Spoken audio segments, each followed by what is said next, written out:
안녕하세요. 저를 정신이 나간 여자라고 욕하셔도 좋습니다. 사위에게 그날 모든 걸 내주었던 것은 딸을 위한 일이었습니다. 적어도 제 마음만큼은 그랬어요.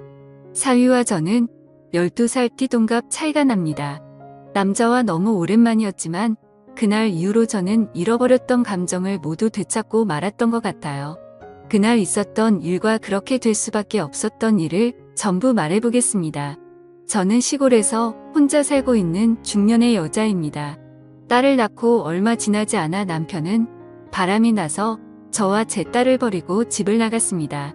살 길이 막막했지만 안 해본 일이 없을 정도로 고생을 하며 열심히 혼자서 딸을 키웠습니다. 마을 농사일을 도우며 마트에서도 일하고 이것저것 열심히 해서 돈을 벌어 생계를 유지했습니다. 저는 어린 나이에 일찍 결혼을 해서 딸을 낳았고 사위는 제 딸과 나이 차이가 좀 있습니다. 저희 딸은 고등학교를 졸업하고 취직을 하지는 않고 술집에서 파트타임 알바를 했습니다. 그러던 중 사위를 만나게 되었다고 말했는데 사위는 술집을 3개나 운영하고 있는 사람이라고 자신을 소개했죠. 차도 고급 외제차를 타고 다니는 사람인데 자수성가를 했다고 합니다. 산전수전 모두 다 겪어본 사람이라고 말이죠. 처음 시작한 술집은 금방 망해버렸고 고생을 많이 했다고 합니다. 다시 자금을 마련해 또다시 도전하기를 여러 번 했다더라고요. 결국 현재는 장사가 잘 되는 술집을 3개나 가지고 있는 사위입니다. 그리고 장사가 썩 잘 되지는 않지만 직원들 월급은 충분히 줄 수 있는 정도의 술집을 운영하고 있는 사람이었죠.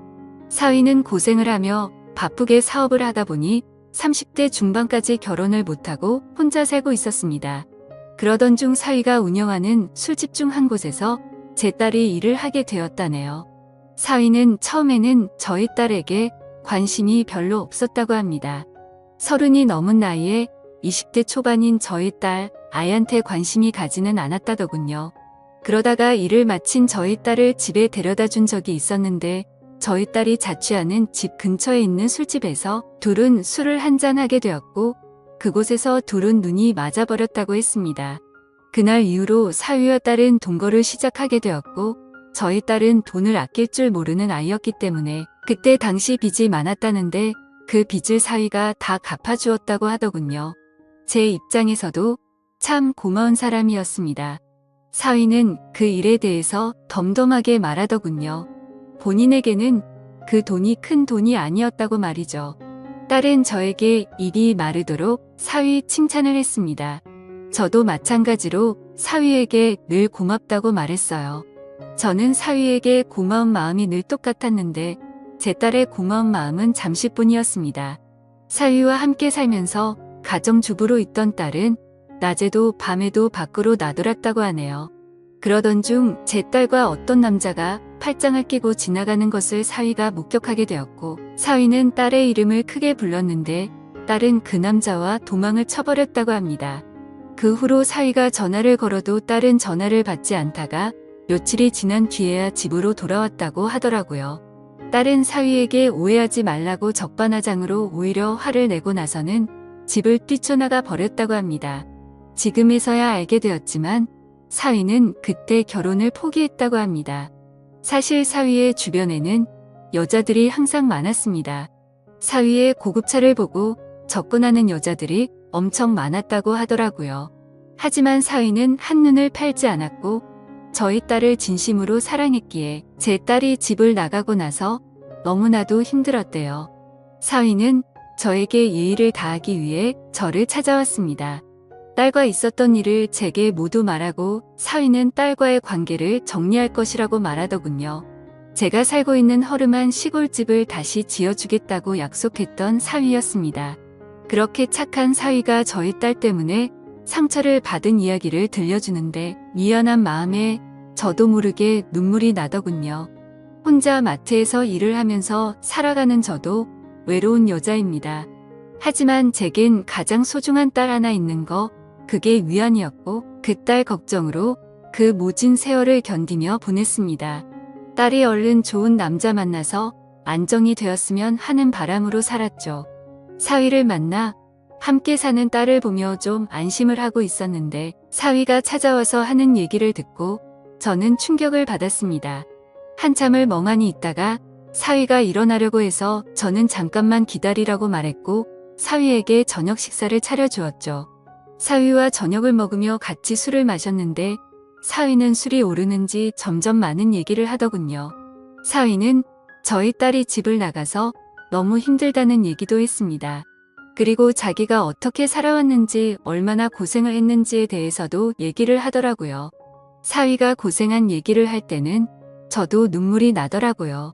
저도 사위 못지않게 고생을 하고 살았던 것이 생각나 동병상련의 마음으로 울었습니다. 술에 취해서 그랬던 건지 사위도 울고 저도 울었습니다. 사위는 제가 얘기를 잘 들어줘서 고맙다고 하더군요. 저는 사위가 고마웠습니다. 딸과 짧은 기간 동거를 했을 뿐인데 사위는 저에게 예의를 다하기 위해 저를 찾아왔으니까요.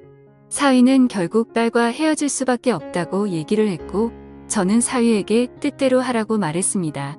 그리고 울고 있는 사위를 토닥여주며 안아주었습니다. 못된 딸 때문에 상처 줘서 미안하다며 사위를 안고 저는 이렇게 위로해 주었습니다. 이 말에 사위는 어린아이처럼 엉엉 울더라고요. 사위는 한참을 울더니 누가 먼저라고 할 것도 없이 저와 사위는 사고를 치고야 말았습니다. 저는 너무 부끄러웠습니다. 하지만 사위가 원하는 대로 하도록 해주는 것이 딸의 죄를 조금이라도 씻어주는 길이라고 생각했습니다. 물론 사실 저도 좋았습니다. 어떤 남자도 저에게 주지 못했던 감정을 사위가 저에게 주었습니다. 다음날 아침 저는 사위에게 식사를 차려주었는데 사위는 허기가 졌는지 허겁지겁 식사를 했습니다. 그 모습을 볼 때 제 마음은 너무도 흐뭇했습니다. 밥을 먹고 사위는 돌아가게 되었죠. 저는 사위를 보낼 때 이상한 마음이 들었습니다. 딸을 걱정하고 사위에게 미안한 것이 아니라 사위가 가는 것이 아쉬웠습니다. 저 갈게요. 이렇게 말하는 사위에게 저도 모르게 언제 또 올 건지 이렇게 물어봤고 저도 모르게 나온 이 말에 깜짝 놀랐습니다. 사위는 대답을 하지 않고 그대로 갔습니다. 사위는 그날 집으로 돌아가서 딸의 짐을 모두 밖에 내놓고 딸에게 짐 가져가라고 연락을 했습니다. 딸은 별말 없이 가서 짐을 가지고 갔는데 사위는 그렇게 마음이 아프지 않았다고 합니다. 그날 이후로 사위를 다시 볼 수 없을 거라 생각했습니다. 하지만 사위는 일주일에 3번 정도 저를 찾아왔습니다. 사위가 올 때마다 저는 너무 반가웠고 행복한 시간을 보내게 되었죠. 그렇게 하는 것이 죄를 지은 딸을 대신해서 사위에게 사과하는 것이라고 스스로에게 거짓말을 했습니다. 생각은 그렇게 했지만 사위가 돌아간다며 저희 집을 나설 때면 저는 너무나도 아쉬웠습니다.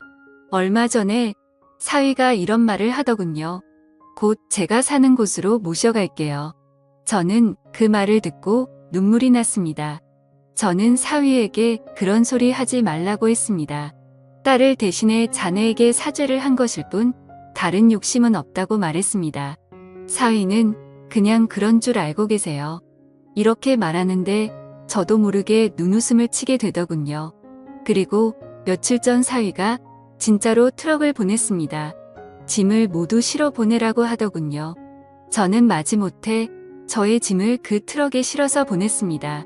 이래도 되는 것일까 하는 생각이 들지만 어차피 한 번뿐인 인생인데 그냥 흘러가는 대로 살아보려고 합니다. 저는 밖에서 일하고 오는 사위를 위해 집안일을 하고 맛있는 음식을 합니다. 나중에 사위가 저를 필요 없다고 하면 말없이 사위를 떠날 생각으로 말이죠. 그 전까지 저는 그 사람을 위해 아내로서 최선을 다하려고 합니다. 저를 정신 나간 여자라고 욕하셔도 좋습니다.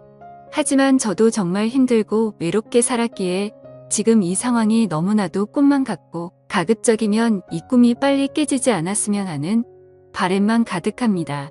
그리고 딸은 그 못된 짓을 하고 난 뒤로 저와 연락을 단절해서 지금은 어떻게 지내고 있는지 잘 모르겠네요.